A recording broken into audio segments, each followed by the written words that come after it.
Hello everyone. Sorry, I think I was having a little bit of technical difficulties there. Just saying going live and then I was just not live. I was just on my own here. Welcome to the live tonight. Let me know where you guys are. Hop into the chat. Let me know your names. Let me know who you are. Let me know where you are. Tell me about your dogs. I want to know all about them. Talk to me about where you're at. If you've got questions that you want to ask, this is your time. This is a huge freebie, 1 hour of free advice. So put anything that you want to ask. Oh, hey from London. Hopefully it is not just as hot there as it is here. I hate to be a whinger, but I am sick of summer. I'm not going to complain about mud this year.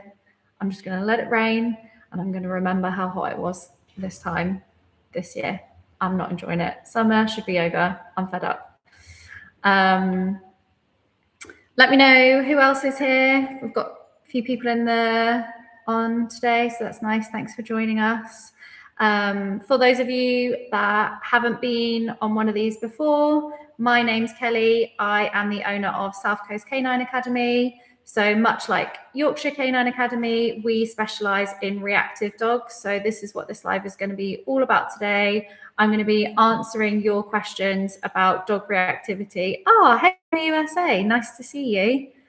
Oh, that's nice to have some global joiners. Yeah, I'm going to talk all about dog reactivity today. So we have had some questions pre-submitted, so I'll get to those. Hi, Sharon from Somerset. Welcome to the first live. Hope you get something from it. If you've got a dog and you have questions about your dog and Sharon, then let me know.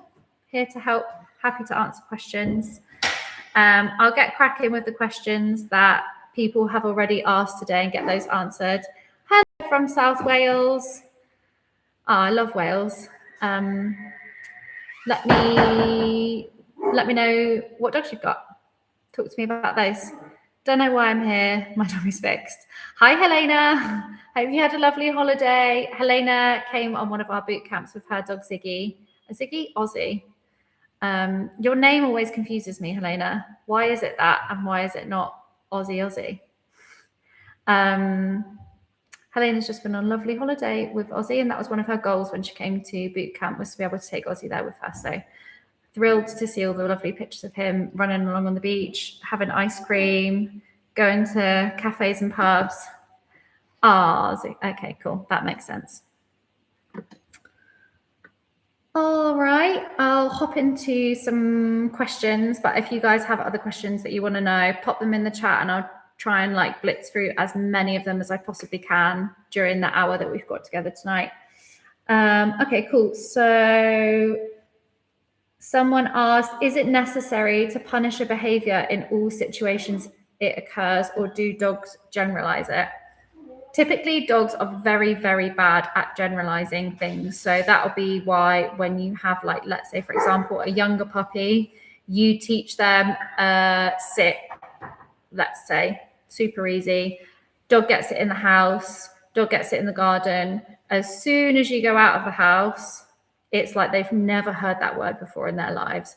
Dogs are very bad at generalizing. So typically they need to see things in 3 or 4 different situations before they're like, okay, everywhere. I understand. So if you're punishing behavior, yes, you are going to need to punish it in all situations for it to generalize. Eventually, let's say, for example, the behavior that you're looking to get rid of is kicking off at dogs. Your dog, one, has a history of rehearsing that behavior. So certain environments are going to be more triggering than others because your dog has had more success doing that thing in certain places versus others. So let's say, for example, it's on the street outside your house. You catch it, you punish it effectively once, then tomorrow the dog goes out and does it again because it's a different dog, but same street. So you have to catch it again and maybe a few more times for the dog to be like, okay. So no dogs out here I'm allowed to boot off at, not just that one dog that come by or that one cockapoo that walked past. Same for different environments, especially ones that have history of rehearsal. So if your dog has been practicing doing that for months, years in certain situations, you're going to have to make sure that you catch it every time in order to reduce the frequency, likelihood, intensity of that behavior. Like I said, typically once the dog's seen it in a few different situations, in a few environments, then they're like, okay, I get it. So we're just not allowed to do that anymore. But do remember that for certain dogs, or for most dogs even, your dog, whatever the reason they started being reactive, there is some form of pay out there when they're doing it. And eventually you start to get that dog that leaves the house and they're scanning the environment, like, what can I kick off at next? Where's the dog going to come from? Where's that person going to come from that I can shout at? They start to enjoy doing the thing. So you need to give that energy somewhere to go, somewhere appropriate. Otherwise, you'll end up playing behavioral whack-a-mole where you get rid of it somewhere and then it just crops up somewhere else. So we really like to make sure that we are playing with our dogs properly and giving them an appropriate outlet, somewhere to drive that energy where we want it to be, and play is the best place that we can do that, in conjunction with things like getting the dog off lead, all that good stuff. But that sort of like barky, fighty energy, you want to make sure that you're giving that somewhere to go. My dog struggles to engage with who's leading her, looks to everyone else. She doesn't do treats when you go more than 100 yards from home. She's a cane Corso. So there's a couple of different things to unpick there. One, we don't tend to use high value treats and food. We want to build our dog's motivation to work for their essential food. When you're just using treats, your dog is already getting satiated from getting their essential food from a bowl when they get home. So that would be like me going to work every day and getting paid, but then I go home every night and someone just slips 200 quid under my door. Like, what's my motivation to go to work next day then if I'm just going to get money for free? Your dog needs their essential food, but we want to build their motivation to work for that food, especially if you're trying to build behavior and you want to be able to pay into that behavior. You want to have something that your dog is motivated to take. And that's why we use essential food, because they have so much of it. Then we have a lot to play with. If you're using treats, one, which you've obviously found, you reach that ceiling very quickly. Corsos, arguably sometimes harder to build that food motivation with, like those bigger breeds can sometimes, they'll reach their own ceiling of where you can get to with food motivation, but you absolutely can build it from using their essential food to do it. If you're just offering them treats outside the house, then you'll find very quickly that you reach a limit there with what they can take. It started off that it's like, oh, okay, I won't take my food outside the house, but I will take a bit of chicken. And then they're like, nah, I don't like chicken anymore. So then you get out the Frankfurters, and then you don't like the Frankfurters anymore. So now I'm getting Primula cheese out. And then that wasn't good enough. And now I'm getting steak. And then eventually you reach a ceiling where that's not good enough. And then you have nowhere to go with it because you have nothing to offer your dog that they're motivated to take. So you want to start there with your essential food, and then start easy with her in easier environments where it's easy for her to learn. Like if you're wanting to teach your dog something, you don't just like go out onto the street with everybody in your family and try and teach her the thing that you're trying to convey. Start easy first. How old is your dog?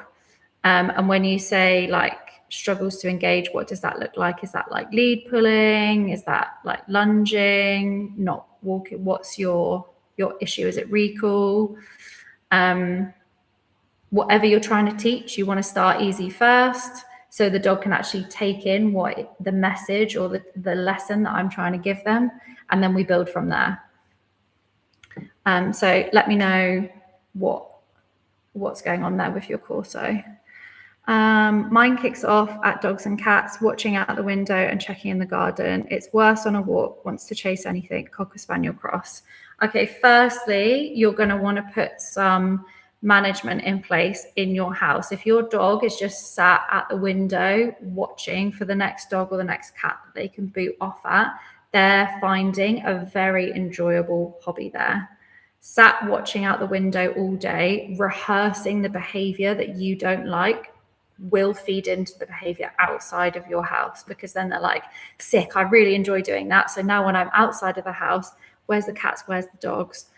I love booting off at them. It's become very enjoyable for me. So I'm just going to keep doing that outside of the house. So you'll want to put some form of management in place when you can't watch the dog, but also condition a good punishment marker to say to your dog, hey, can't do that no more. That hobby is now off the table.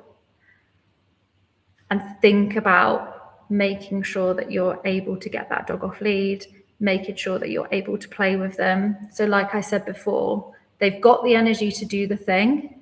You just need to channel it into somewhere that is appropriate. When you are unable to watch the dog and catch the behavior, once you have that punishment marker in place, you need to make sure that management is there to stop the rehearsal of the behavior. Because if you catch it sometimes, or you're like, oh, I just was in the kitchen making a cup of tea and then she was out the window and now she's booting off at dogs.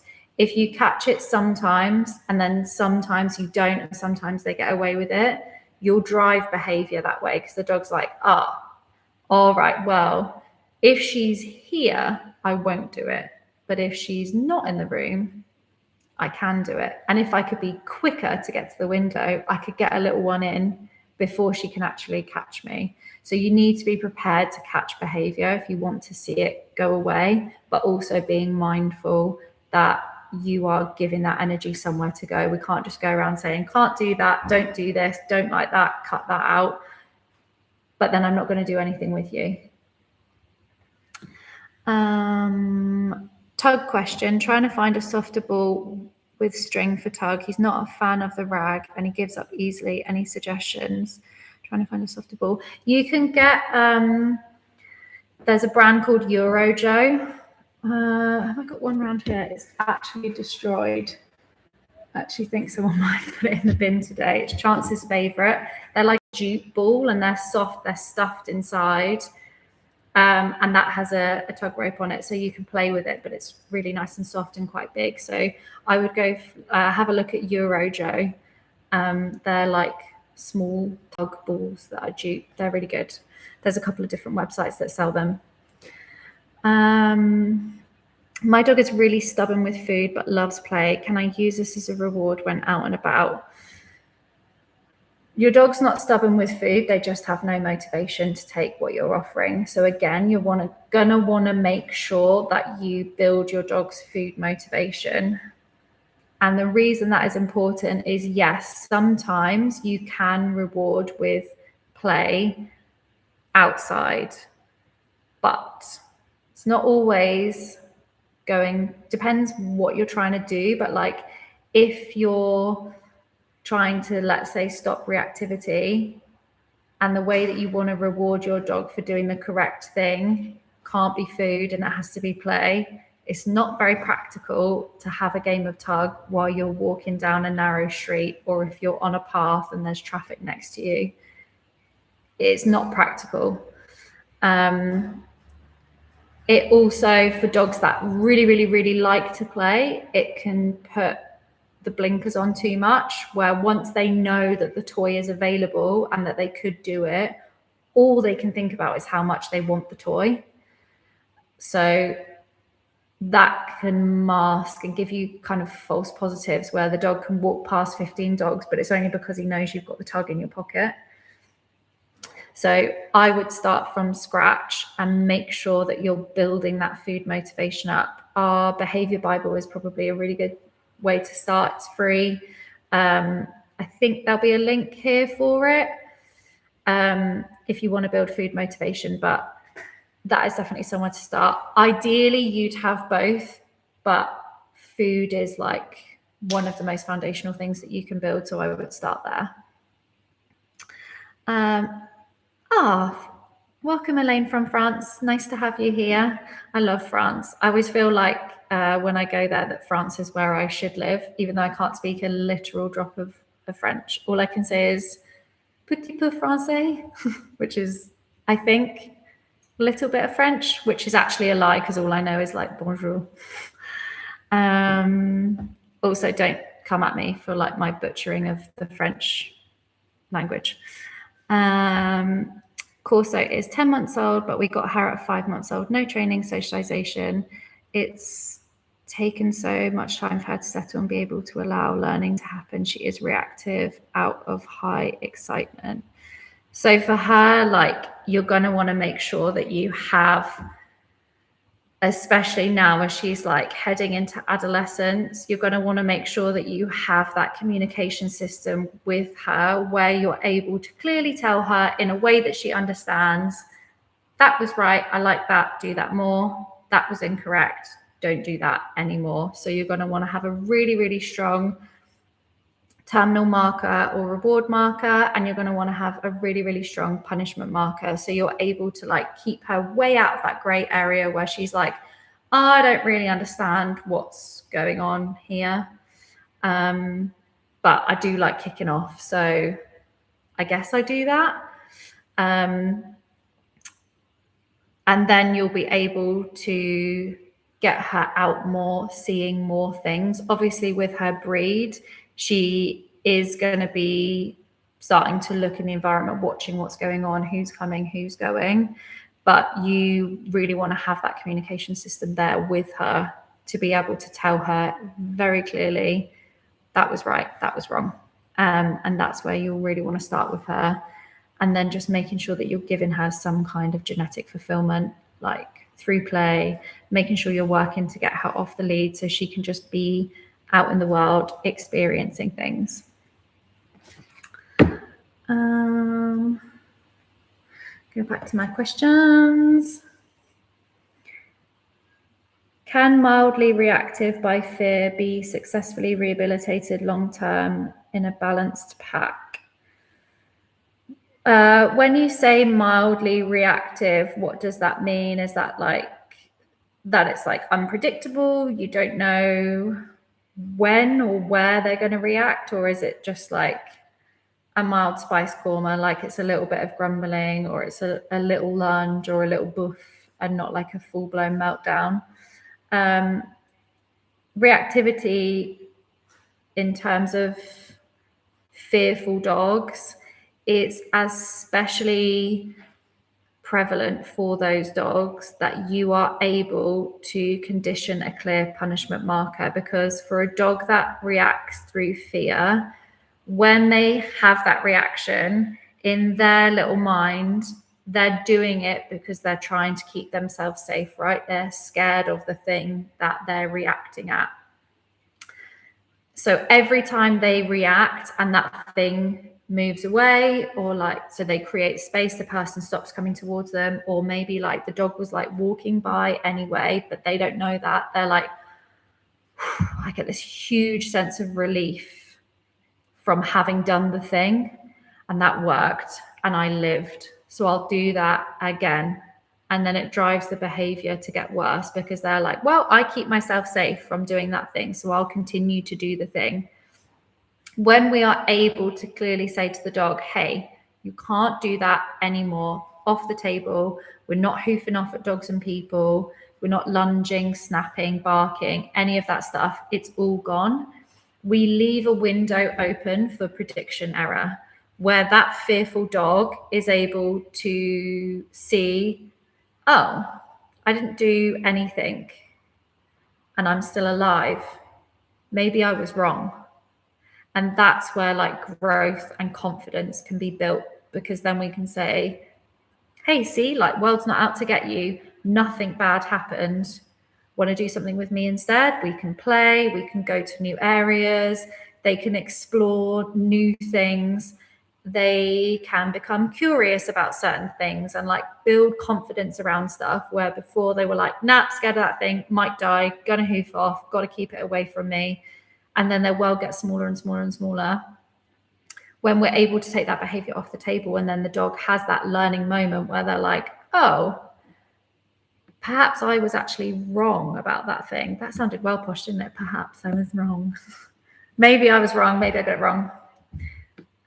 Maybe the world's not out to get me. That's where you can build confidence in a fearful dog, and you can start to make like loads and loads of growth. So as much as it is, yes, about telling the dog when they got it right and building positivity around things and doing things like counter conditioning, it's also really, really important that you have a way to tell them that they cannot do that thing anymore. So yeah, they can absolutely be rehabilitated. And yes, there is an element that dogs get confidence from being in a pack of dogs, but it's not the whole picture. You're not always going to be walking around in a big group of dogs, and that can become contextual for the dog. Like, oh, okay, well, when I'm in this big group of dogs, I'm safe and nothing happens, so I don't need to hoof off because I've got my pals with me.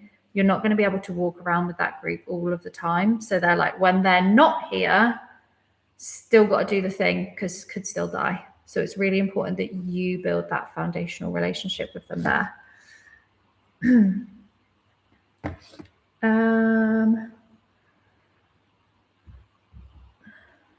Can you explain what punishment looks like? There is another question up here actually that said how to teach punishment marker. Please do it slowly, step by step. So there is a reason why you won't find content of us teaching punishment on the internet, and it is because people will go away from that video, and it's timing is very key. There's a lot of nuance depending on the dog themselves in terms of like exactly what we would do there. And the reason why we don't post it is because people will go away and half-ass it or get it wrong. Their timing will be off, their intensity will be off. And if you get it wrong, you can make behavior worse. It's a one-way street to potentially getting bitten by a dog, especially if they're a dog that redirects in the heat of the moment. If you want to learn what punishment looks like, I would recommend booking onto one of our 5-day boot camps. If you're struggling with your dog, it's one of the foundational things that we cover over the course of Monday and Tuesday. So we give you that tool set that carries you off-site Wednesday, Thursday, Friday, when we start heading back out into the real world and working around all of the things that your dog has previously struggled with. But I can't now explain exactly what that punishment looks like, because it would be very not unethical. Like, it's dangerous for us to put that out on the internet, because with the wrong dog, it could go very, very wrong without professional help. So if you want to do it, you need, and do it properly, you'll need professional help to do it. Yeah, exactly. Too risky. To make sure that you're getting your timing right and making sure that you're doing things in the right order. There's a lot that can go wrong. We do like a whole 45 minutes talk on it on a Tuesday morning, and there'll be a trainer out with the dogs one-to-one, watching your every single move and making sure that you're getting it right. It's part of the whole picture of building clarity for the dog. So it's really important that you do get it right. In terms of like the type of punishment we use, we rely heavily on the social system. So although it sounds manipulative, if you have that relationship there with your dog, you can leverage that to say, hey, I don't like it when you do that. Like the way we've explained it before is, and a lot of people fall into the trap of using just loads of physical corrections with the dog, using tools to put the dog off, but doing the thing. But in the moment, those things interrupt the dog. They stop doing them in that moment potentially, but If the same picture presented itself again, would the dog do it again? Probably yes. Therefore, that was not punishment. That was an interruption for the dog in the moment. Punishment, by definition, is to reduce the likelihood, frequency, or intensity of behavior. And the way we teach it is very specific and relies heavily on the social system. Say hey to the dog, like, you want to be friends with me? I don't like it when you do that. Don't do that thing anymore. I'm very disappointed that you've done that. It's like getting the disappointment speech from your parents. Like, there were many times when I was a kid where I got a smack bum. And like, yeah, it sucked in the moment and I didn't like it, but I couldn't tell you what any of the things what it was for. Maybe I probably still did the thing again. Like, if I was given the opportunity, would I still do it? Probably. I actually was quite a good child, but like, my sister was a little shit. So when she got a smack bum, we're old enough to have got smack bums. It wouldn't have stopped us. But there are like 3 times my entire life where I got there.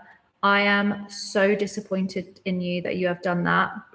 Go to your room. I don't even want to talk to you. Just stay away from me. I can tell you exactly what they were for. I can tell you when it was, where it was. And I never, ever did those things again, because I had that relationship was there. And when we're teaching punishment with our dogs, we're trying to hit them here in the feelings and not just using a bunch of like physical corrections to interrupt them in the moment, because it doesn't work. And it might stop the behavior for a while, but eventually what happens is usually that behavior comes back harder, faster, stronger. I punish my dog by making him do what I call sit press-ups. He has to do sit, paw, lay down 5 times. Then he'll get the ball again. Wonder if I'm doing the thing right. Sit press-ups. I don't know. Your dog finds that punishing, because it's only punishment if the dog doesn't do the thing again. So what thing is it that your dog is getting punished for? Are you trying to use it in play? Or is it like outside of play and you're rewarding with the ball? Let me know what exactly that is for. Using things like obedience will just make your like sit, paw, down, lay 5 times. Like, that's just a sequence of obedience events. Like, that's just going to strengthen your obedience and make it stronger and more snappy. If the dog gets it right to do the reward again, to get the ball reward to come back. I'm after first time commands. So if the dog doesn't do what you ask them to do the first time, you make them do that sequence of events to get the reward. Let me know exactly what it is that you're trying to punish. The reason why what is it that you're trying to punish, Shadow the rescue dog?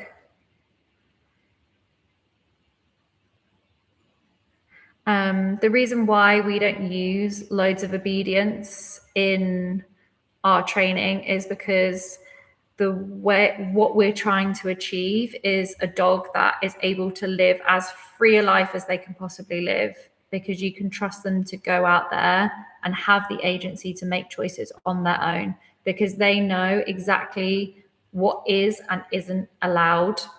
And there are only a handful of things really that aren't allowed in life because they're socially unacceptable. Biting people, chasing children, gobbing off at other dogs, eating stuff off of the floor.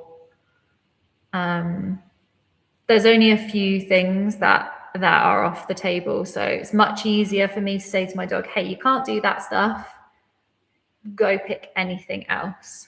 If you're trying to just obedience your way through things, like getting them to do sit, paw, lay down 5 times in a row, you're creating a really fit dog. You're increasing trying to achieve 100% in any obedience command.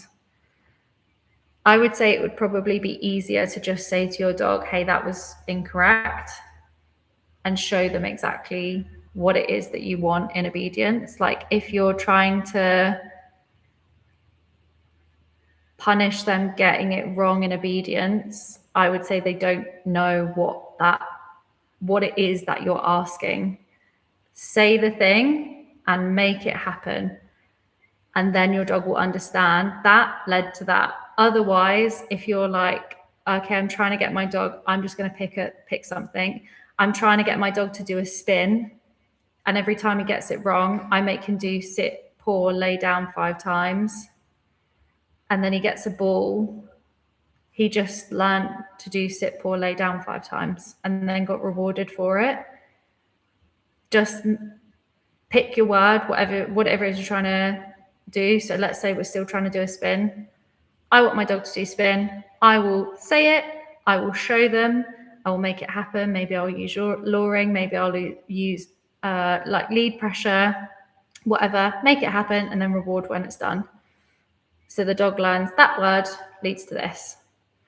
That's just going to confuse your dog, and it's just going to make those behaviors better. One of my dogs, 5 to 6-year-old terrier corgi mix, probably is more reactive to other dogs when he's with his friends, human and canine, because he's trying to protect them unnecessarily. Any ideas? Without seeing the behavior, it's hard to say exactly what it is. It's unlikely that your dog is trying to protect them, more like he is trying to resource guard them. They are of value to him. The people and the other dogs have become valuable to that dog, and he is trying to guard those things from other dogs, other people. What is he? He's reactive to other dogs. No what?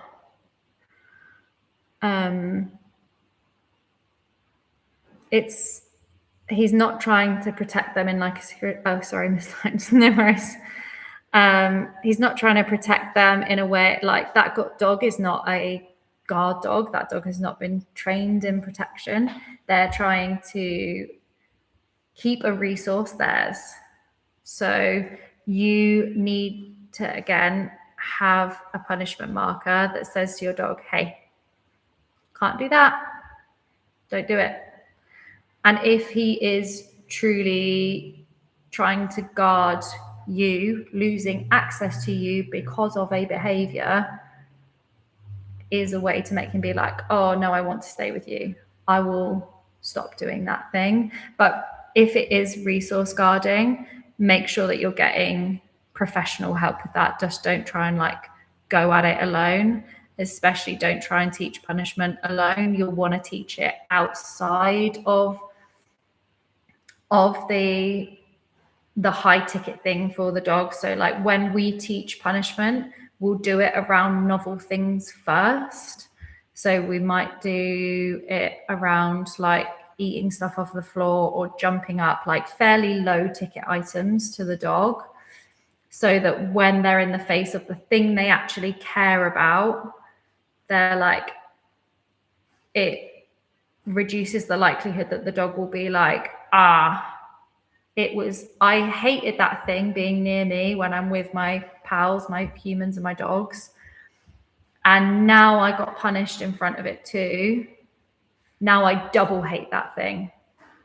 If we've rehearsed it beforehand outside of the situation that they find high value, high ticket, then the dog is able to see, it's actually nothing. I've seen this before. We've been here before.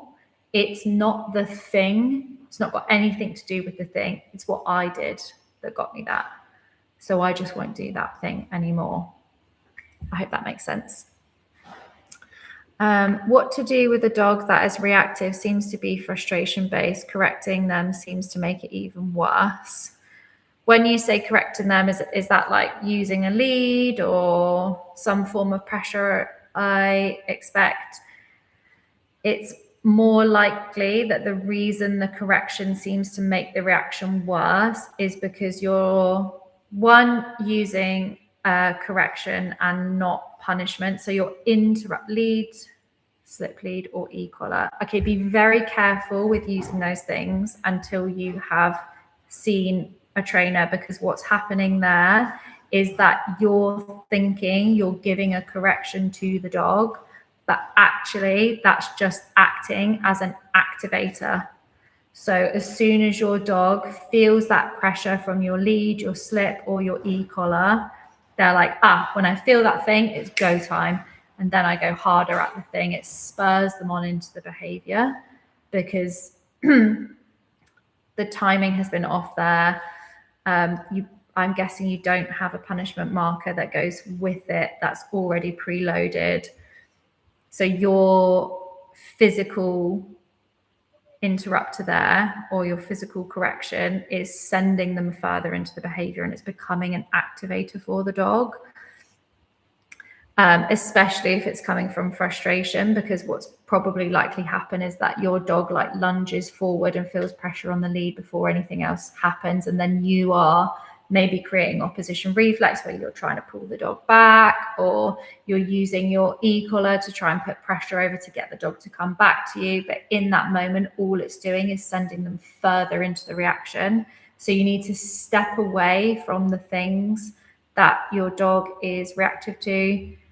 I'm guessing that's other dogs, but it could be people. Step away from that stuff and rehearse an effective punishment marker away, like I said, from the high ticket thing, which is dogs or people.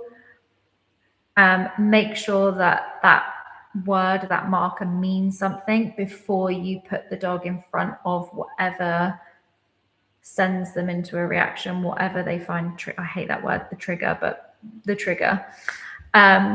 Also making sure that if it's frustration, they want to get to the dog, they want to get to the person. It's hard, I can't say without having seen it where that behavior comes from, but making sure, like I said earlier in this live, that you are giving your dog somewhere to put that energy through play with you. So there is a lot of value in you, and you are giving the dog a nice avenue in which to channel all of that behavior and all of that drive that they have to do something. Because where frustration-based reactivity becomes a real problem is because your dog has a lot of energy to do something and they're looking for somewhere to put it. They see that they could, or they have before played with other dogs or got a lot of affection from other people when they're outside of the house. They see a lot of value in filling their cup up there. So they're like, no, I need to get to the thing because I need to do this. And that is my only way for me to get rid of this energy. So we want to make sure that we are, one, getting that dog off lead freedom so that they have a way to like move their body, get out, use their nose, dispel that energy that way. But also like any drivey behavior that they have an avenue to put that in, and they're finding value in doing the thing with you. So you're able to say to the dog with your punishment marker, hey dude, can't do that anymore, but you want to do something with me? I can give you somewhere to put that energy, and we build our game together and we do something together, rather than them looking outwards all the time to be like, I have all this energy and I need to put it somewhere. I know my dog loves it. He's a show off, to be honest. He's the local celeb in the parks we go to. Really sweet. I mean, we're not obedience trainers, so maybe I'm not the right person to be asking. Like, obviously, we specialize in reactive dogs.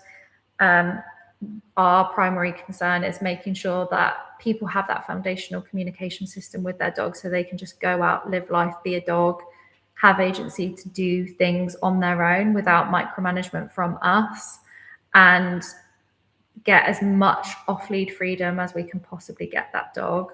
So the dog is just living as free a life as possible. We don't use any obedience in training. So I'm probably not the best person to talk to about strengthening obedience commands, but my main takeaway from what you've said would just be making sure that you have your cue and then you make it mean something. So you don't just keep repeating it, or you try and use other obedience to strengthen obedience, if that makes sense.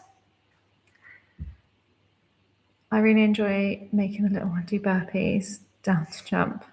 I mean, it's a nice way to get rid of energy, and also it'll be good for like strengthening and conditioning your dog's like muscles, getting them moving.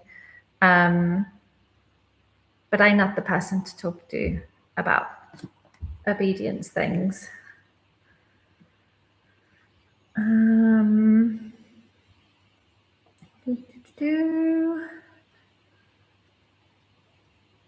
Good, thanks. I'm glad I made. Sometimes I just feel like I ramble. So if you feel like I'm rambling, just tell me to shut up and move on to the next question. How to advice for managing reactive dogs in tight spaces like hallways. I guess that's because you live in like an apartment complex or somewhere where you have to move through those spaces a lot. Let me know like the exact situation in which that happens a lot with your dog. There is an element in reactivity training, or there is a place for correct apartment complex with many dogs and lifts.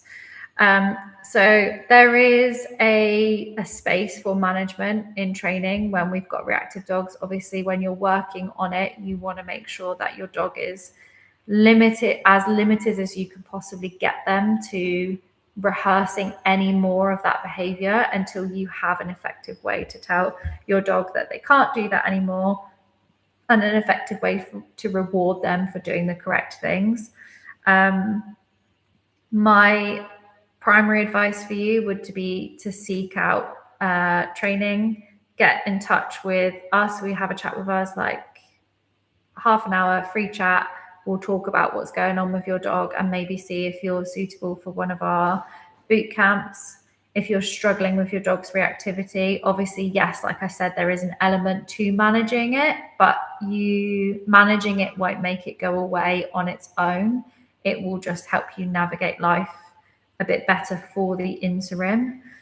So firstly, I would say try and book on a call with one of our team, have a chat with us. Like, we can help you kind of see where you're at and see if you would be suitable for one of our 5-day boot camps, so that we can get you to the end of that reactivity.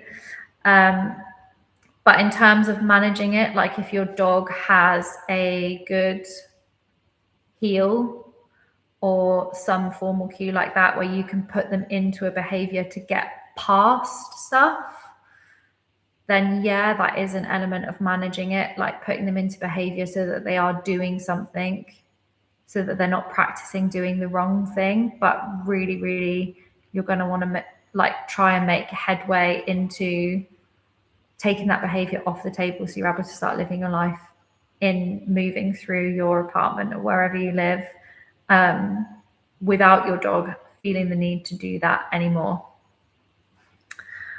He knows his punishment marker very well until he sees a trigger. We went to a professional, but it seems like we need even more corrections.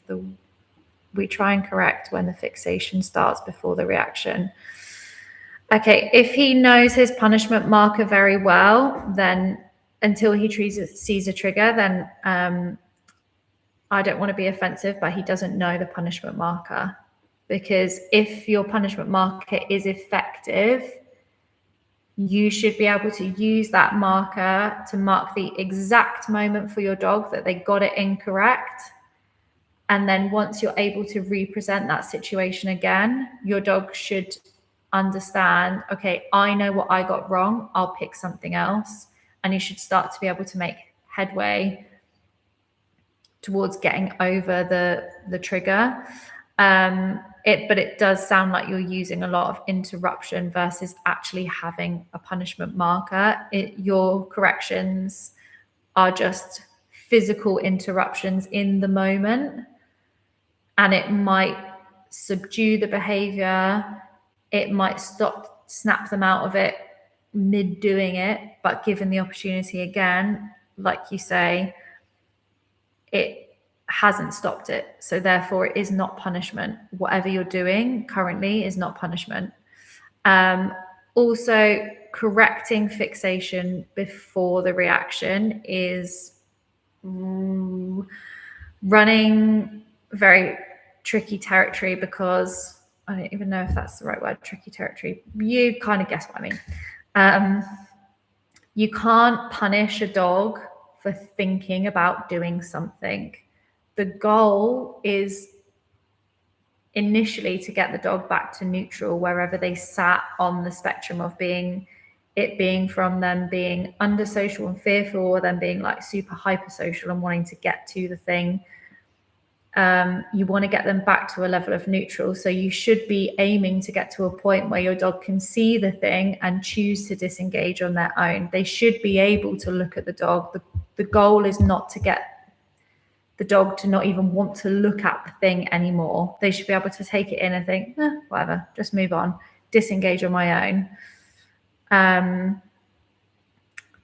But correcting them for just looking at the thing is not something that you want to do. You never want to take your dog's ability to communicate with you off of the table. So just looking at something is not a crime.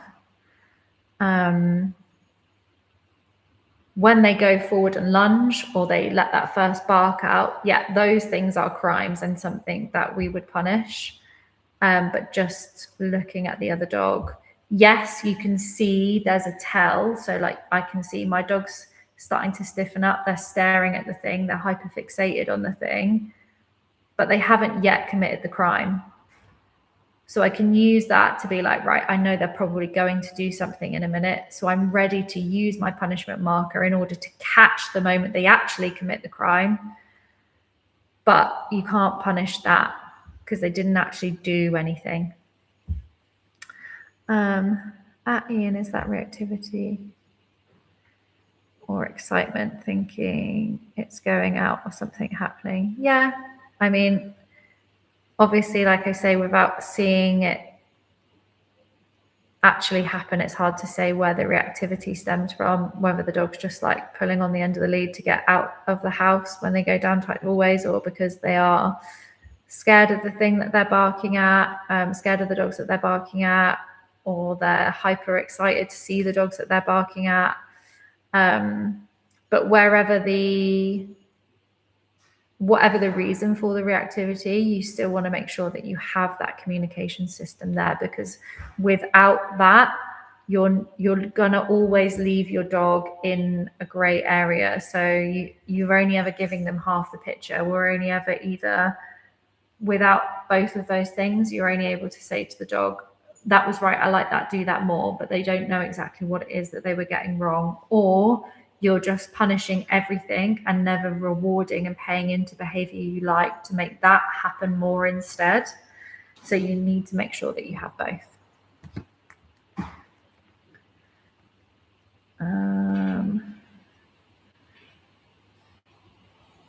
My dog whines when we walk past other dogs. Can I punish that or not?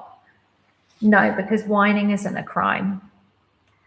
Whining may lead to something. So if you know that your dog does that whinging right before they're about to lunge or right before they're about to bark, pay attention to that. So you're able, like I said, to catch it when the actual crime happens. But no, I wouldn't punish whining. If whining is what's left over from reactivity, or that's all it ever is, then you can use play to help put an end to that. So when you're playing with your dog, you want to present to them a window of opportunity in which they can play.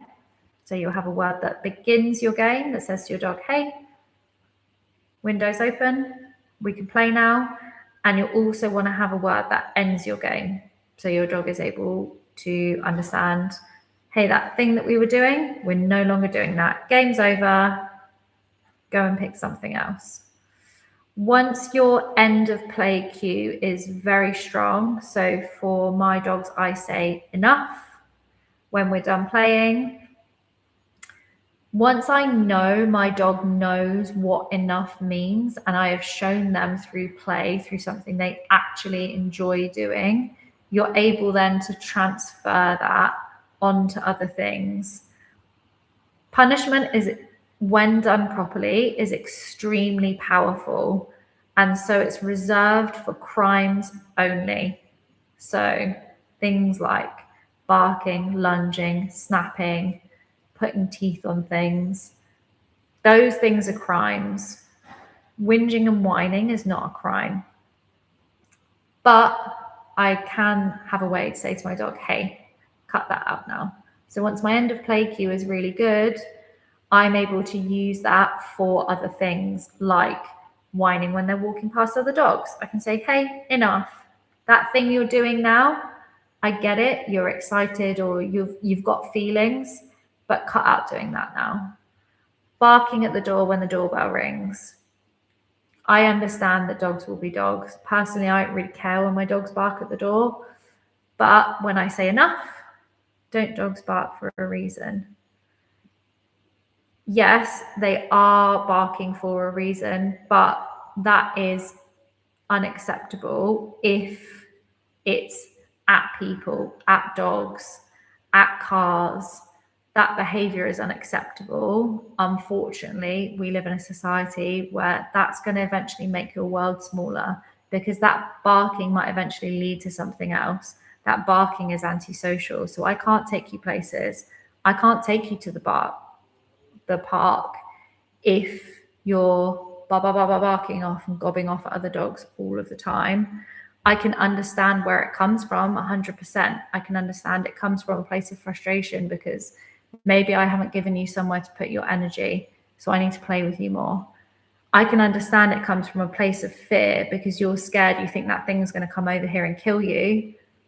But like I was saying at the beginning, if you were here for the beginning of this live, and especially for fearful dogs, if that barking is for the reason that they are scared, that they don't want that thing to come into their space, I want to take the barking off of the table so that my dog has a space and a window of real learning to happen where they can get prediction error. The thing that you thought was going to happen didn't happen. And hey, look at that, you're still alive. So when, yes, I understand they're barking for a reason because they're scared, because they're frustrated, but that behavior has to go in order for me to teach my dog something else or for them to grow in confidence, because they can see, oh, I didn't need to do that. The thing was fine. Nothing actually happened when I didn't do that thing. I'm still alive. Maybe it's not so bad. Maybe I can be curious. Maybe I can go in and investigate now. Like, maybe the world isn't such a bad and scary place. But that is a reason why we wouldn't take growling or off of the table, because if the dog has no way to communicate to you at all, like I'm starting to become uncomfortable here, I will have no way to know that I need to maybe help my dog out a little bit. Maybe I've pushed them, maybe I've taken the barking off of the table. They were barking at people, so they thought people were going to come over and come closer. They don't want them in their space. But I want to start using some counter conditioning to get them closer to those people so they can see it's fine. I have to take that behavior away first, so I'm able to make headway to counter condition and get closer to that thing, so my dog's able to see, oh, it was fine, and actually it was pretty good because like I did my thing with you and I got paid for doing the right thing. Not too bad. Shadow barks when the doorbell rings or as he's just entering the park, which is stopped as soon as he has to do his press ups, then gets what he wants, the ball. So all you've done there is cue. When the doorbell rings, he does his barking to get to the ball. So eventually the doorbell rings. That's become a cue for me to do this whole other sequence of events. I bark, you make me do my sit down press ups, and then I get the ball and we play. So that's just the sequence of events they go to in order to get the ball. you haven't actually stopped the thing you want to stop. Demand barking to enter the park. He does get there eventually. You haven't stopped it from happening. All you've done is like add some bits in for him to eventually get what he wants. But barking when the doorbell rings is something that I would use end of play for. So like, I understand you were like, dogs bark at the door, fine. But when I say enough, quit doing that thing now. Mine barks at the postman. Barks when the postman rings the door, Sharon, or barks when you open the door?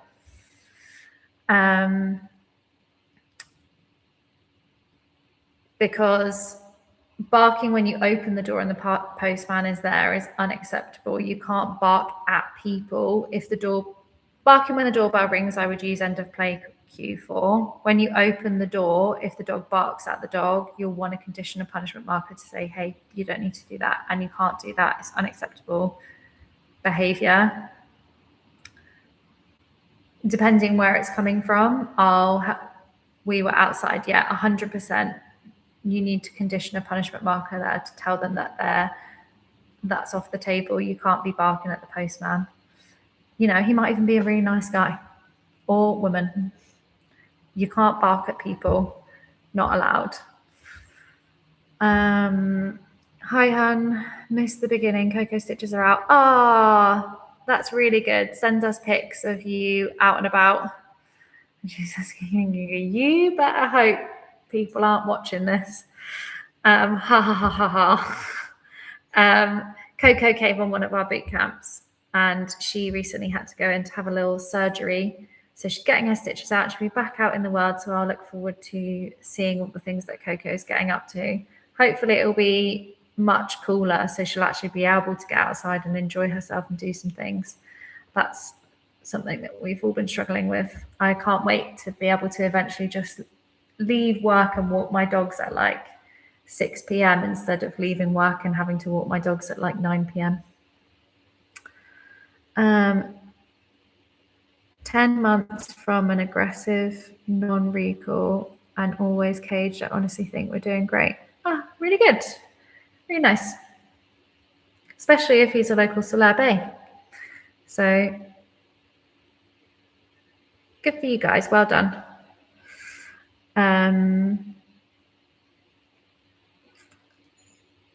Is the postman is very, very tolerant, you mean, or your dog is very tolerant? Because if your dog's barking, it does sound like you're very tolerant, but your postman sounds like he is. Is placeboard work a good place to start for getting punishment markers in and then slowly adding distractions and hi to all? You mean like punishing your dog for not going on to the place when they know the cue? I would usually use my punishment marker and condition it around like a novel behavior that I don't want the dog to do anymore. So that's why we tend to use something like setting it up with like food on the floor. Like I don't want my dog to pick up stuff off the floor unless I've specifically told them to get it, because one day that could be something that could put them in the vets, right? So we'll use something like that, or we'll use like another like low ticket behavior like jumping up, or something that you want the dog to stop but doesn't really mean like a great deal to the dog. And then once your dog is solid and they know it there, then you can start moving it to more high ticket things. Reese, check him out. He has his own channel. Oh, cute. Yeah, I definitely will. I love a secondhand dog. Both my dogs are secondhand, so always keen to see what other people are up to with their dogs. He sounds like he knows how to do way more things than my dogs know how to do. My dogs probably know how to do a handful of things. Jacob always chastises me, but Rue's really good at middle. All right, guys. Well, we are coming to the end of this hour. That's actually been really fun, and it actually went really, really quickly.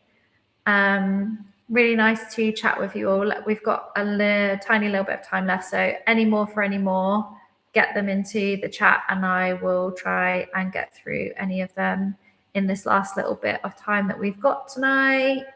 Thanks to everyone for letting me waffle on for an hour. When can I get another dog?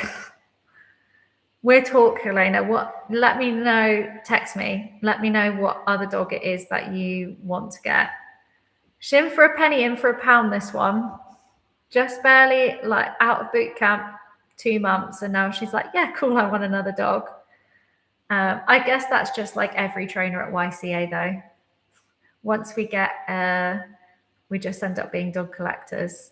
Once you start with one and you get one to a really good place, then you just want another one.